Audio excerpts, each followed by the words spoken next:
One of the reasons I love doing this podcast is because every single time I sit down with someone like Maajid Nawaz, I get my mind blown. Seriously. There are these moments where you just stop and think, damn, everything I thought I knew about this subject might be completely wrong. That's what happened to me with Islam. Before this conversation, if you asked me what I knew about Islam, I'd probably give you some surface level stuff. I'd say, yeah, it's one of the major world religions. It has over 1 billion followers. They pray 5 times a day. There's this book called the Quran, and then there's Jihad, and there are countries with Sharia law, and some really bad headlines about terrorism. And honestly, if we're being real, most people in the West stop there. They just think that's Islam. End of story. But the truth, it's not that simple. Not even close. And Maajid Nawaz made me realize that in the most fascinating way, the weight of misconceptions. Let me tell you something, folks. We live in a world where information is weaponized. You scroll through Twitter or watch cable news for 10 minutes, and you'll get this picture of Islam that's almost always extreme. You see images of ISIS waving black flags, some guy screaming in Arabic, and you're like, well, that's Islam, right? No. That's like saying the KKK represents all of Christianity. Majid told me something early in our conversation that stuck with me. Joe, Islam has over one. If Islam were inherently violent, the world would be in flames right now. And when you hear it phrased like that, it's like a slap in the face, because he's right. If every Muslim was what the media makes you think, a potential extremist society would have collapsed by now. But it hasn't, and that tells you something. My curiosity going in, I didn't want this conversation to be an echo chamber or a soft interview. I wanted to ask real questions. Questions a lot of people are afraid to ask because they think it's politically incorrect or whatever. So I asked him straight up, what's the deal with jihad? Is it about holy war? Is it about killing infidels? Because let's be honest, that's the association most people have. And Majid, man, he broke it down in a way that made me feel stupid for not knowing this earlier. He said jihad literally means struggle, Joe.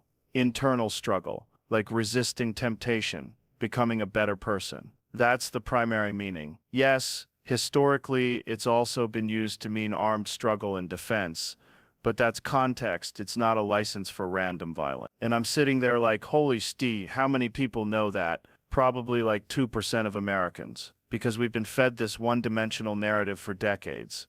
How the media shapes the narrative. You know what's wild? The media never tells you about the Muslim doctor saving lives in a hospital, or the scientist working on some breakthrough, or the everyday family just trying to live their life in peace. No, they show you the explosion, the guy with the gun, the angry mom. That's sexy for ratings, but it's a lie by omission. Majid told me something profound. Extremists shout the loudest, and that's why they dominate the narrative. And it's true in everything.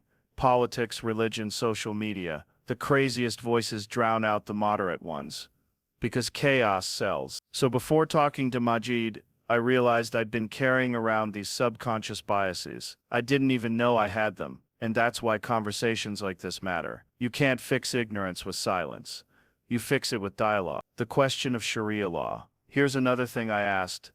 What about Sharia law? Should we be worried about that creeping into Western societies? That's a question a lot of people ask, because it sounds scary. Sharia law, just the term sounds like something out of a dystopian movie. Majid laughed and said, Joe, Sharia simply means path. It's like a moral code for Muslims.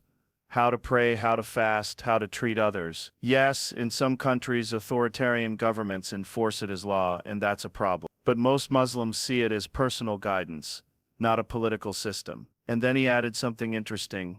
You know how Christians look at the Bible for moral guidance? That's what Sharia's for Muslims. But when politicians start using it for power, that's when it gets ugly. That blew my mind. Because think about it, if you judge Christianity by the Spanish Inquisition, you'd think it's all torture and burning people alive. But that's not Christianity as a whole. That's politics hijacking religion. Same thing here. Women in Islam. The big question. You know I had to go there. I asked him about women, because one of the big criticisms is Islam oppresses women. And again, this is where nuance matters. Majid said, look, Joe, there are cultural practices in some Muslim majority countries that oppress women, but those aren't Islam. their culture. The Quran gave women rights 1400 years ago that Western women didn't get until recently.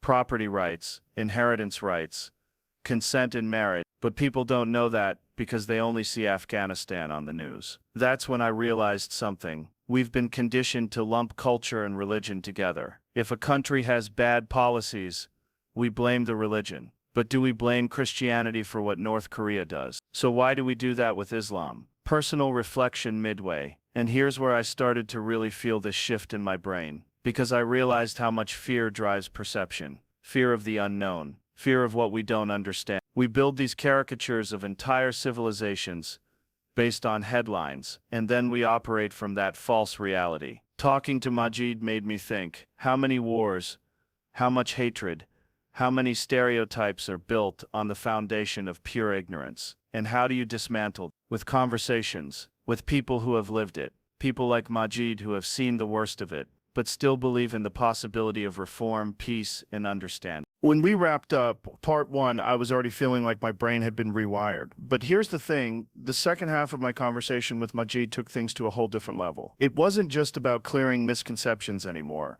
It became this deep, almost philosophical exploration of freedom, identity, and the future of humanity. And I'm not exaggerating, because when you start asking questions like how do we fight extremism without creating more extremism? Or how do you separate religion from politics in a way that works? That's not just about Islam, that's about human nature. The radicalization trap. So one of the most fascinating things Maajid explained was how people get radicalized.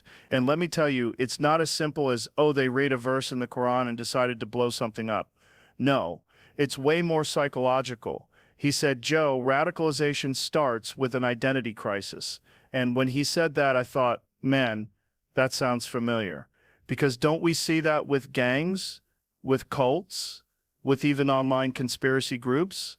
People feel lost, they feel like they don't belong, they feel powerless, and then someone comes along with a simple narrative, you're special, you have a mission, the world is against you and we're your family. Boom, that's how they pull you in. Maajid told me about his own experience as a teenager in the UK. He said he was angry, he felt alienated, and then this Islamist group gave him a sense of purpose.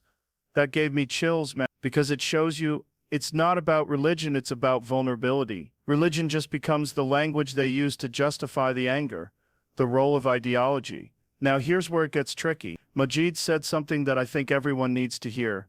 Not all Muslims are extremists, but all Islamist extremists use Islamic texts to justify their actions. That's important, because people want easy answers. They want to say Islam is evil or Islam is perfect.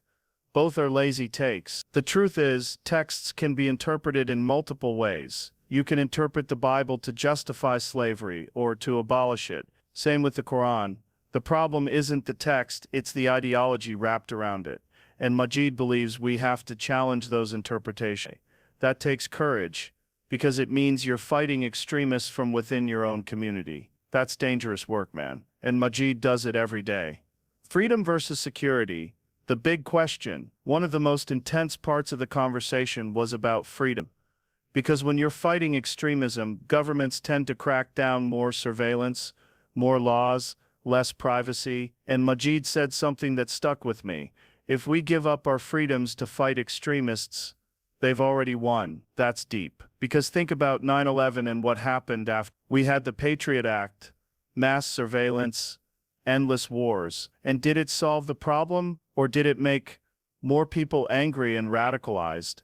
So the question is, how do you keep a society free and still deal with real threats? That's a tough one, man. And it's not just about Islam. It's about the future of democracy in the age of fear. The clash of cultures, real or manufactured. I asked him about this whole narrative of a clash of civilizations. You know, Islam versus the West. And he laughed. He said, Joe, it's a clash of ignorance, not civilization. Sure. And I think he's right. Most people just don't understand each other. They've never met a Muslim, never had a real conversation. They get their worldview from Twitter or Fox News or CNN, and that's it. And that ignorance breeds fear, and fear breeds hate. But when you sit down and talk, really talk, you realize we all want the same things: safety, dignity, Meaning, it sounds cliche, but it's true. That's why podcasts like this matter, man. Because it's long form. You can't get nuance in a 30-second news clip. Spirituality without dogma.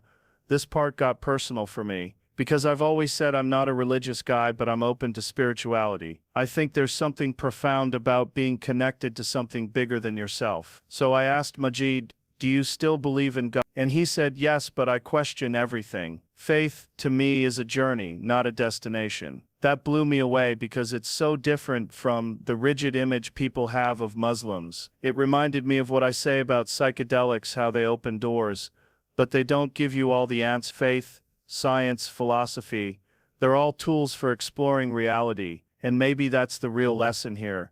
It's not about having all the answers, it's about asking better questions. What I learned, my takeaways. By the end of this conversation, I realized three things. Islam is way more diverse than I thought. It's not this single uniform thing. There are hundreds of interpretations, cultures, schools of thought. The real enemy is extremism, not religion. And extremism can infect any ideology, not just Islam. Dialogue beats division, every time. You don't fight ignorance with more ignorance. You fight it by talking, by listening, by being willing to be wrong. And that's what I love about this show. Because every time I think I know something, a guest like Maajid Nawaz comes along and humbles me, and that's a good thing. We need more of that in the world. Joe pauses, then leans into the mic.